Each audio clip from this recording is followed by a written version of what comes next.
hi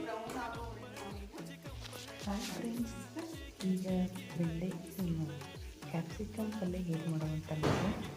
ಫಸ್ಟಿಗೆ ಒಂದು ಬಾಣಲೆಯಲ್ಲಿ ಎಣ್ಣೆ ಹಾಕ್ಕೊಂಡು ಸ್ವಲ್ಪ ಜೀರಿಗೆ ಹಾಕ್ಕೊಂಡು ಸಣ್ಣದಾಗಿ ಕಟ್ ಮಾಡಿಕೊಂಡು ಕ್ಯಾಪ್ಸಿಕಮ್ಗೆ ನಾವು ಹೀಗೆ ಫ್ರೈ ಮಾಡ್ಕೊಂಡು ನಂತರ ಅದಕ್ಕೆ ಸ್ವಲ್ಪ ಧನಿಯಾ ಪುಡಿ ಮತ್ತು ಸ್ವಲ್ಪ ಅಚ್ಚ ಖಾರದ ಪುಡಿ ಹಾಕ್ಕೊಂಡು ಸ್ವಲ್ಪ ಶೇಂಗಾ ಪುಡಿ, ಧನಿಯಾ ಪುಡಿ